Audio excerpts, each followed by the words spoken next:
Hello, good morning sa inyo mga partner. For today's video, susubukan ko mag-transfer ng funds dito sa OKX. So, manggagaling sa L-Bank. So ita-transfer natin yung funds sa L-Bank papuntang OKX. Ayan. So first step, subukan natin. I-click natin tong asset. So click natin yung asset. Tapos click natin tong deposit. Deposit crypto. Tapos click natin tong deposit crypto.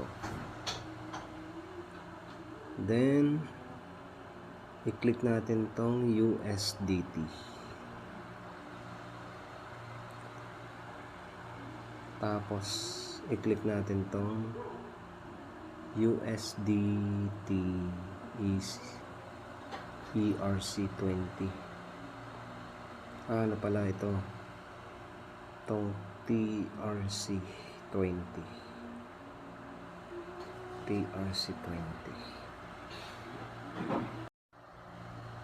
So ito mga part, i-click natin tong USDT, no?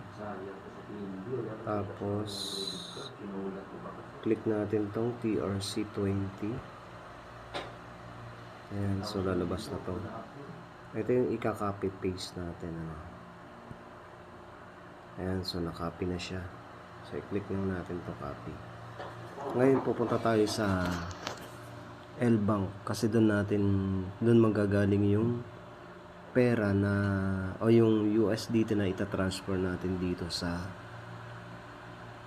OKX. Okay, so punta na tayo doon. L-Bank.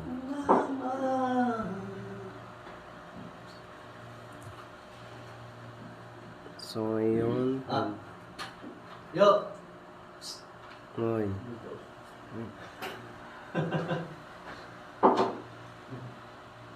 Click lang natin tong wallet.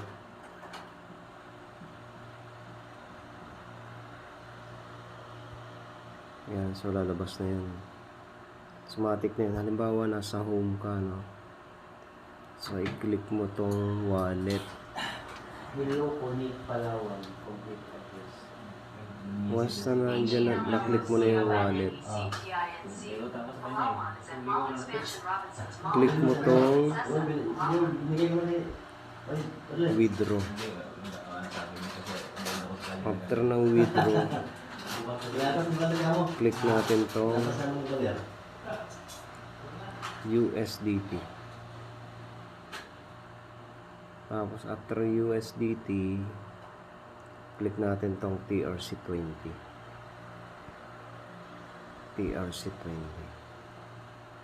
So ngayon subukan muna natin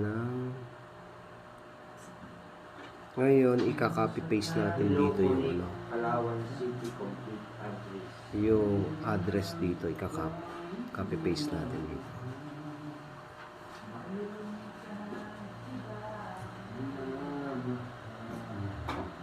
Ayan, so na-copy paste na natin. Yan yung kanina, no?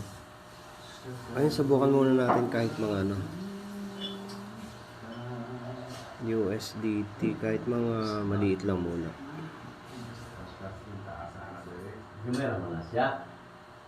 Minimum withdrawal amount of 1. Kahit mga $2 lang muna. $2. Ayan. So click na natin tong withdraw.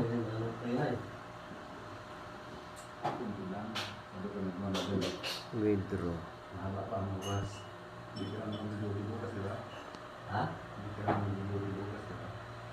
Actual amount received 1 USDT. Bakit ganun?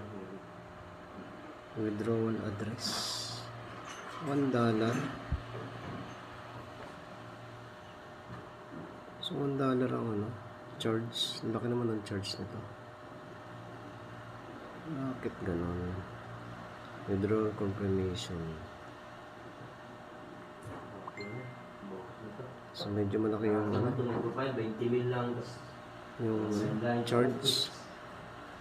employee ko lang. Pag sinubukan nating 4 months. Ay, 310.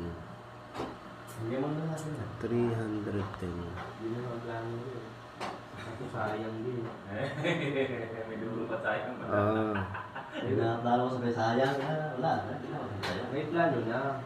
309. So, $1 yung charge. So, Isipin mo 300 na natin. Hindi ka naman daw nagpo-proper Click natin yung 300. Ay, hindi.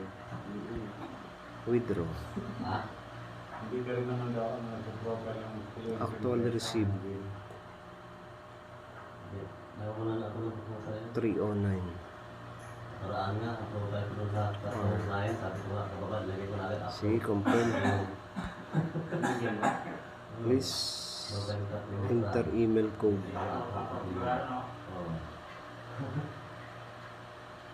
Enter email code. So, send natin. Click natin tong send.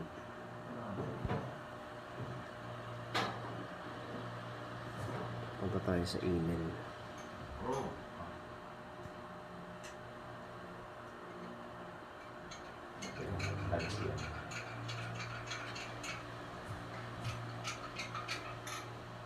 Mm. Yun. Tapos, Live good crowd capitation.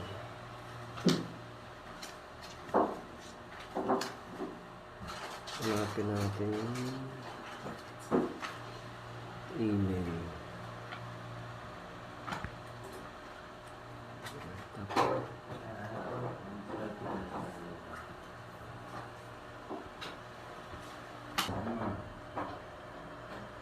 so, i-click lang natin to guys, tong send para makareceive siya ng Uy, kumatay, si Kanta. code dun sa email. So, click na natin tong send. Ayan. Ayan na, nag-count na siya, nag-count. Magkakaroon na siya ng email.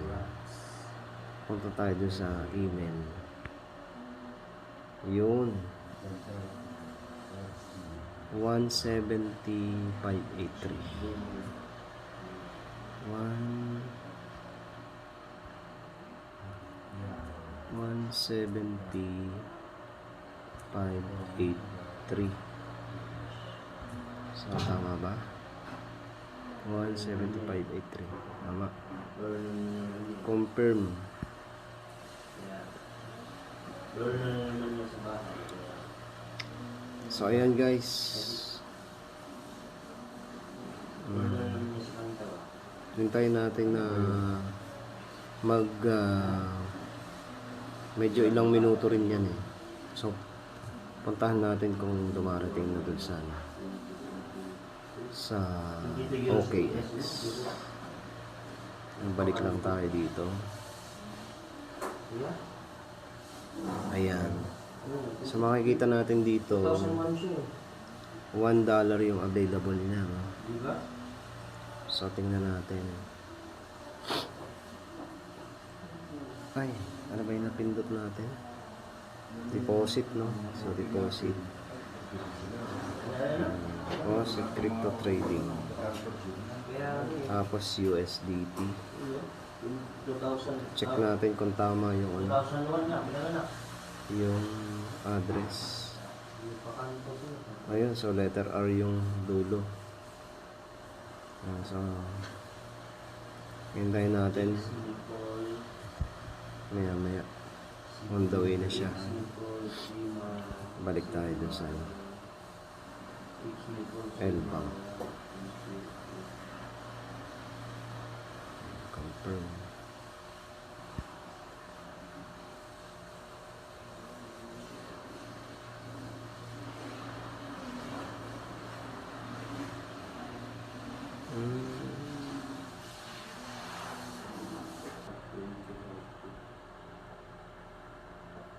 Ayan mga partner, no? So nakita niyo may mga nakita na dito yung ano, $309 dito sa USD. So ibig sabihin pumasok na, no? So mga ilang minuto lang mga partner para pumasok yung transfer from Lbank to OKX. So ayan mga partner, no? So ganun lang mag-transfer. So I hope na may natutunan tayo. At kung hindi ka pa nakapag-subscribe sa YouTube channel ko, i-click mo lang ang subscribe button para updated ka sa next kong video.